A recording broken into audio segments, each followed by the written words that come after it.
नमस्कार, जनता टीवी देख रहे हैं आप। आपके साथ मैं हूं अंजलि भंडारी और रुक करेंगे देवभूमि उत्तराखंड की खबरों की ओर। बता दें कि मुख्यमंत्री पुष्कर सिंह धामी ने सीएम कैंप कार्यालय में पूर्वोत्तर राज्यों से आए छात्रों के साथ संवाद किया और इस दौरान मुख्यमंत्री ने छात्रों की समस्याओं और सुझावों को ध्यानपूर्वक सुना और उन्हें हर संभव सहयोग का भरोसा भी दिया। बातचीत के दौरान शिक्षा, सुरक्षा, बेहतर सुविधाओं को लेकर भी चर्चा की गई। वहीं मुख्यमंत्री ने कहा कि उत्तराखंड में पढ़ाई कर रहे सभी छात्र राज्य के अभिन्न हिस्सा हैं और उनके उज्जवल भविष्य के लिए सरकार पूरी तरह से प्रतिबद्ध है।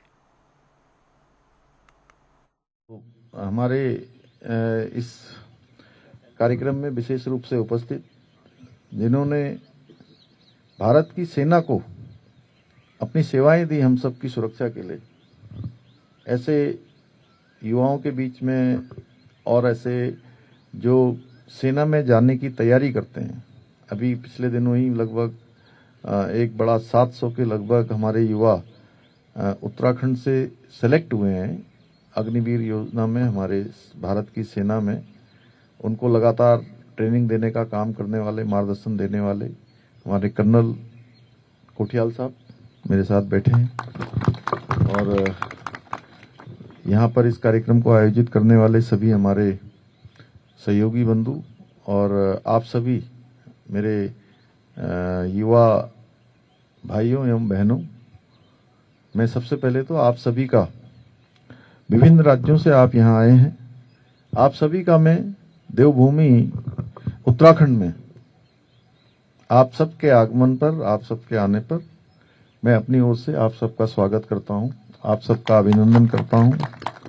और आज हमारे इस संवाद कार्यक्रम में हमारे देश की अष्टलक्ष्मी कहे जाने वाले उत्तर पूर्वी राज्यों एवं लद्दाख जैसे हिमालयी क्षेत्रों से आए हुए आप सभी युवा, ऊर्जावान और जिनको अमृतकाल भारत, विकसित भारत के संकल्प को पूरा करने में बहुत बड़ा योगदान हमारे आप सब युवाओं ने देना है। आप सबके बीच में उपस्थित होकर मुझे भी बहुत गौरव की अनुभूति हो रही है, अत्यंत हर्ष हो रहा है, मतलब मुझे बहुत खुशी हो रही है आप सबसे मिलके। और इसलिए कि उत्तराखंड हो या हमारे नॉर्थ ईस्ट के राज्य हों, हम सभी एक अलग जो विशिष्ट हमारी सांस्कृतिक विरासत है, विशिष्ट पहचान है, इसके साथ साथ देवभूमि उत्तराखंड को भी और अधिक समृद्ध बनाने के लिए आप सभी नॉर्थ ईस्ट से यहाँ आए हैं। आपकी वेशभूषा, भाषाएं, परंपराएं, जीवन शैली, भारत की विविधता में एकता, इसकी अद्भुत भावना को साकार करती हैं, जिस पर हम सभी को गर्व है। अभी मेरे से कल्चर के बारे में पूछ रही थी आप, तो निश्चित रूप से ये हमारी पहचान है। और साथियों, उत्तर भारत के सभी राज्यों की अपनी एक प्राकृतिक सुंदरता है।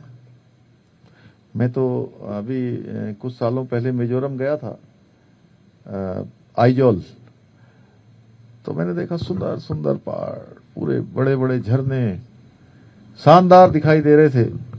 तो वहां की अपनी प्राकृतिक सुंदरता हमारे देश के लिए उसको और अलौकिक बनाती हैं।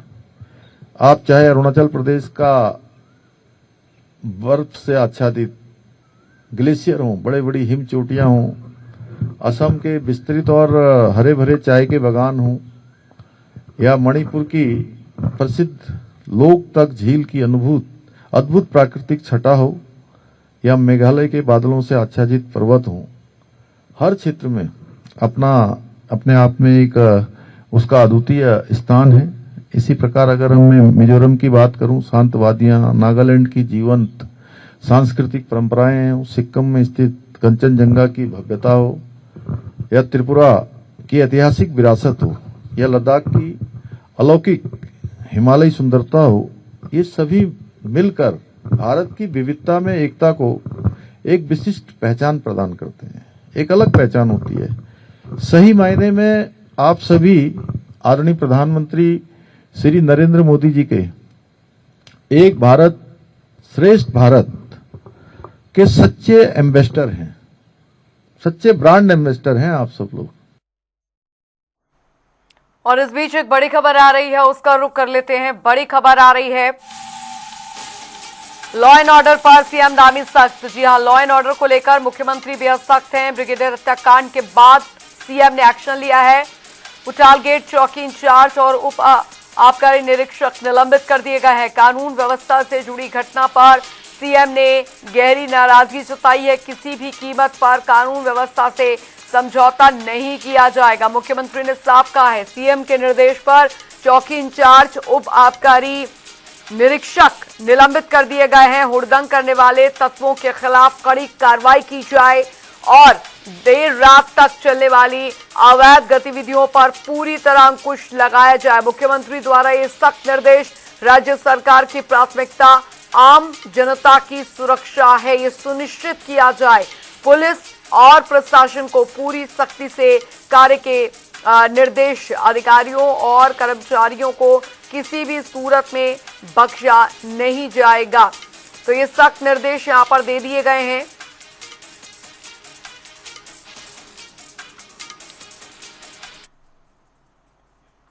उधर आपको बता दें कि दरअसल चंपावत में मुख्यमंत्री पुष्कर सिंह धामी ने राष्ट्रीय ध्वज स्मारक का भव्य उद्घाटन किया और इस स्मारक के जरिए देशभक्ति की भावना को बढ़ावा दिया जाएगा। उद्घाटन में बड़ी संख्या में स्थानीय लोग और प्रशासनिक अधिकारी मौजूद रहे। मुख्यमंत्री ने कहा कि ये स्मारक आने वाली पीढ़ियों को राष्ट्र के प्रति समर्पण और बलिदान की प्रेरणा देगा।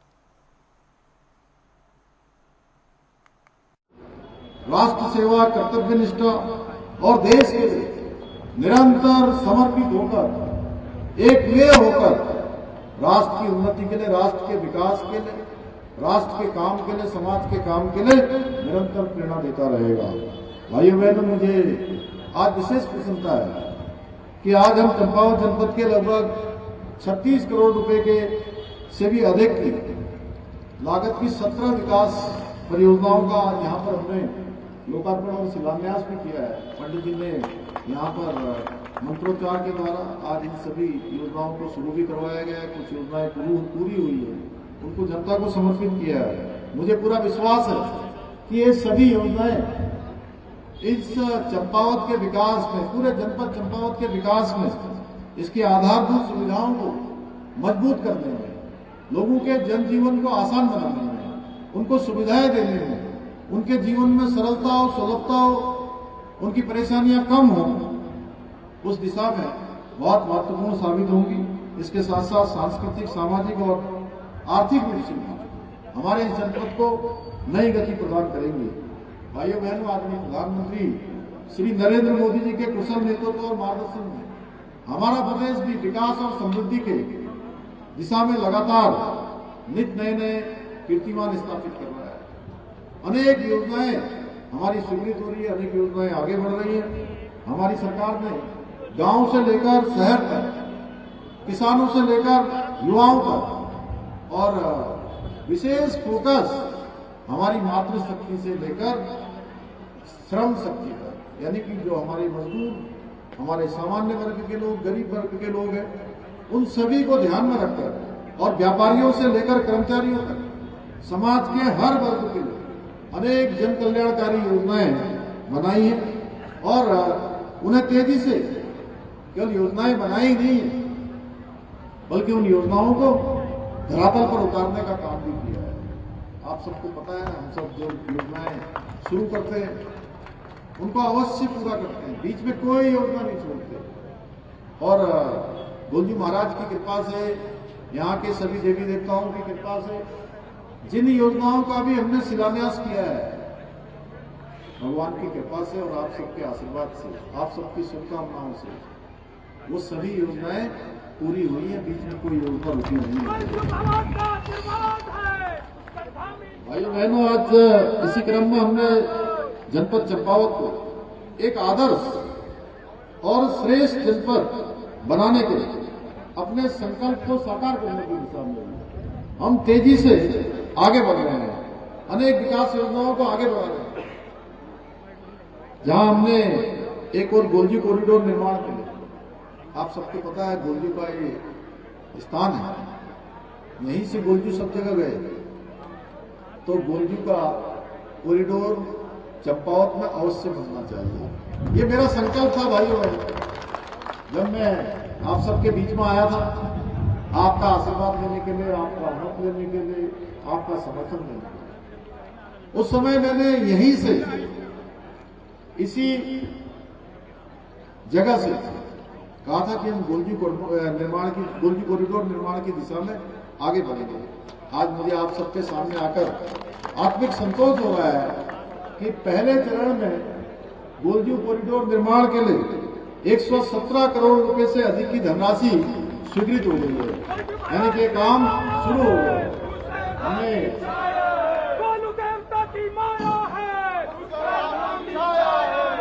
आम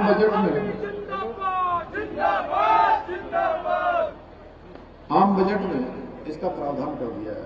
भाइयों बहनों, इसके अतिरिक्त जिला अस्पताल चंपावत में यहां स्वास्थ्य सुविधाएं अच्छी होंगी, हर एक नागरिक को अपनी स्वास्थ्य की परेशानियों के लिए अन्यत्र न जाना पड़े, यही उनको सुविधाएं मिले। जिला अस्पताल चंपावत में 20 करोड़ रुपए की लागत से 50 बेड के क्रिटिकल केयर ब्लॉक का निर्माण भी यहां कराया जा रहा है। इसके साथ ही जिला अस्पताल में 5 करोड़ रुपए से अधिक की लागत से सीटी स्कैन मशीन स्थापित की जा चुकी है और एमआरआई मशीन की स्थापना की कार्रवाई भी तेजी से चल रही है। एमआरआई के लिए भी बाहर नहीं जाना पड़ेगा। भाइयों बहनों, शहर की सुविधाओं को आधुनिक बनाने के लिए लगभग 17 करोड़ रुपए की लागत से भूमिगत विद्युत लाइनों का निर्माण कार्य भी यहां किया जा रहा है। साथ ही चंपावत नगर क्षेत्र के 9 वार्डों में 240 करोड़ रुपए से अधिक की लागत से पेयजल आपूर्ति व्यवस्था को मजबूत किया जा रहा है। उधर चंपावत में मुख्यमंत्री पुष्कर सिंह धामी ने लड़कियों के सशक्तिकरण के लिए आदर्श चंपावत छात्रवृत्ति और लैपटॉप वितरण कार्यक्रम में हिस्सा लिया। उन्होंने छात्राओं को सम्मानित किया और उज्जवल भविष्य के लिए प्रेरित भी किया। मुख्यमंत्री ने कहा कि बेटियों की शिक्षा और तकनीकी सशक्तिकरण राज्य की प्राथमिकता है ताकि वे आत्मनिर्भर बन सके। प्रतिभाशाली वैज्ञानिक, शोधकर्ता, इंजीनियर, उद्यमी वर्कर सामने आएंगे जो नया उत्तराखंड और विकसित भारत के निर्माण में अपनी बहुत महत्वपूर्ण भूमिका निभाएंगे। मैं इस अवसर पर यूकॉस्ट, विज्ञानशाला इंटरनेशनल एवं इन्फोसिस सहित सभी सहयोगी संस्थाओं को हृदय तल से साधुवाद देता हूं, जिन्होंने इस दूरदर्शी पहल को सफल बनाने में अपनी बहुत महत्वपूर्ण भूमिका निभाई। भाइयों बहनों, मुझे स्मरण है कि हमने कुछ वर्ष पूर्व नीति आयोग के मुख्य वैज्ञानिक, सलाहकार एवं यूकॉस्ट के साथ एक महत्वपूर्ण बैठक चंपावत को इसकी विशिष्ट भौगोलिक परिस्थिति को ध्यान में रखते हुए कि यहाँ पर एक ही जनपद में पूरे उत्तराखंड का एक चित्र दिखाई देता है कि यहाँ तराई भाबर से लगा हुआ टनकपुर बनबसा भी है। बस्तिया तक आते आते जो है फिर हमको पहाड़ शुरू हो जाता है। अमोड़ी पहुँचते हैं तो है कुछ सेमी पहाड़ जैसा हो जाता है। चंपावत आते हैं तो पहाड़ हो जाता है। उधर आगे की तरफ चले जाते हैं लोहाघाट की तरफ तो बिल्कुल और ठंडा पड़ता जाता है। तो ये एक जनपद में अगर पूरे राज्य का अगर हम मौसम देखेंगे, भौगोलिक परिस्थिति देखेंगे तो एक जनपद में पूरे उत्तराखंड में जिस प्रकार का वातावरण होता है, जिस प्रकार का पर्यावरण होता है, जिस प्रकार की भौगोलिक स्थिति होती है, वो कहीं दिखाई देती है तो वो एक जनपद है चंपावत। तो इसलिए हमने कहा था कि हम एक संकल्प लेते हैं कि इस जनपद को आदर्श चंपावत बनाएंगे। और मैं गर्व से कह सकता हूं कि हमारी सरकार के द्वारा चंपावत को आदर्श जनपद बनाने की दिशा में अभूतपूर्व कार्य किए जा रहे हैं, जिसकी गूंज आज पूरे देश में सुनाई देती है। मुझे ये जानकर अत्यंत प्रसन्नता हो रही है कि आदर्श चंपावत बनाने की दिशा में यूकॉस्ट द्वारा खरकार्की में हमारी मातृशक्ति के लिए एक समर्पित महिला प्रौद्योगिकी केंद्र की स्थापना भी की गई है, जिसके माध्यम से क्षेत्र में विज्ञान, प्रौद्योगिकी और नवाचार को बढ़ावा देने के साथ साथ हमारी मातृशक्ति को आधुनिक तकनीकी से जोड़ने की दिशा में भी सार्थक प्रयास किए जा रहे हैं। मुझे बताया गया कि इस केंद्र के माध्यम से हमारी बहन बेटियों को विभिन्न क्षेत्रों में प्रशिक्षण प्रदान किया जाएगा। आज हमारी सरकार द्वारा आदर्श संपाद के निर्माण के लिए अनेक कार्यक्रम संचालित किए जा रहे हैं। इसी क्रम में जहां एक और हमारी महिला उद्यमियों को हस्तशिल्प, ऐपण कला, मंडवा से बने उत्पाद, सैनिटरी पैड निर्माण, औषधि मशरूम उत्पादन, एरोमा मिशन के अंतर्गत सुगंधित पौधों की खेती जैसे विविध क्षेत्रों में आज प्रशिक्षण प्रदान किया जा रहा है। वहीं युवाओं को सहयोगी संस्थाओं एवं कंपनियों के माध्यम से data transcription, automation, digital design, artificial intelligence जैसे आधुनिक क्षेत्रों में प्रशिक्षित करके रोजगार के नए नए अवसर सर्जित किए जा रहे हैं। नए नए अवसरों का सृजन हो रहा है, नए अवसर उपलब्ध हो रहे हैं। और इतना ही नहीं, हमने भिंगराड़ा में एक पिरूल ब्रिकेटिंग यूनिट की स्थापना भी की है, जो स्थानीय आजीविका और बहुत बढ़िया, बहुत बधाई है आपको। आजीविका और पर्यावरण संरक्षण का एक उत्कृष्ट उदाहरण बनकर उभर रही है। और अभी ऑलरेडी प्रधानमंत्री जी ने पूरे देश के मुख्यमंत्रियों के साथ जो बैठक करी थी, तो मैंने बोला था कि उसमें कि हम पिरूल का संग्रहण करके उसको जो है इस दिशा में हम ऐसे प्रयास कर रहे हैं कि पिरूल का भी सही में उपयोग हो पाए और इससे हमारा पर्यावरण संरक्षण भी होगा। वनाग्नि जैसी घटनाएं, उस पर भी कंट्रोल होगा, उस पर भी नियंत्रण के लिए बहुत बड़ा माध्यम हमारा पिरूल बनने वाला है। यानी जितनी चुनौतियां हैं, अगर चुनौतियों का हम समाधान करने की बात सोचें, मन में संकल्प लें, तो चुनौतियां तो आती ही इसीलिए हैं कि ये अवसर बन जाते हैं। तो आपके प्रयासों से ये चुनौती एक अवसर बन रही है।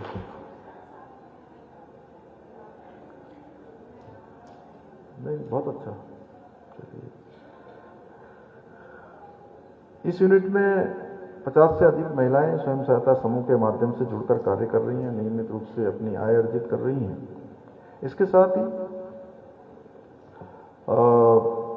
अनेक प्रकार का जो स्वच्छ ईंधन है, इसको परिवर्तित करने का काम भी इन पत्तियों के माध्यम से हो रहा है, जिससे निश्चित रूप से स्वच्छ ऊर्जा को भी बढ़ावा मिलेगा। मुझे पूरा विश्वास है कि ये उत्तराखंड ही नहीं बल्कि पूरे देश के लिए एक प्रेरणा स्रोत बनेगा। इस दिशा में और लोग भी आगे बढ़ेंगे।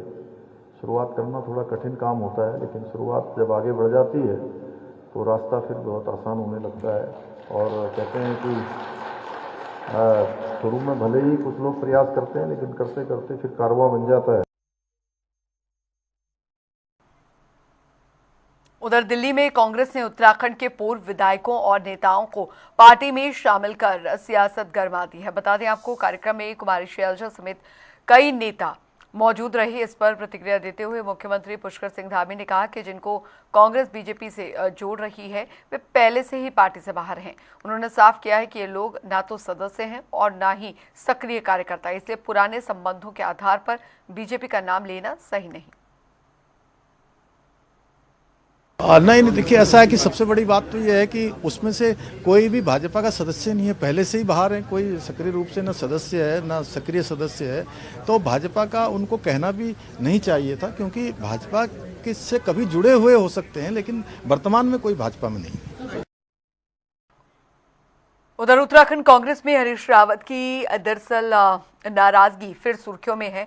हाल ही में 6 विधानसभा सीटों पर नेताओं को शामिल करने के बाद हरीश रावत की इच्छा अनुसार रामनगर से संजय नेगी को पार्टी में नहीं लिया गया, जिससे कि वे 15 दिनों के लिए राजनीतिक गतिविधियों से दूरी बनाने की घोषणा कर चुके हैं। उनके साथ वरिष्ठ नेता गोविंद सिंह कुंजवाल भी खड़े हैं और चेतावनी दी है कि हरीश रावत के खफा रहने से कांग्रेस को चुनाव में नुकसान हो सकता है। बीजेपी ने इस स्थिति का लाभ उठाते हुए कांग्रेस में अंतर्द्वंद और नेतृत्व संकट की ओर इशारा किया। तो ऐसी स्थिति में मानना मेरा ये कहना है कि हरीश रावत जी जैसे वरिष्ठ नेता इस प्रदेश के और देश में भी उनके कई फॉलोअर हैं, वो अगर कोई गलत निर्णय ले लेते हैं चुनाव के वर्ष में, तो फिर कांग्रेस नुकसान में जाएगी।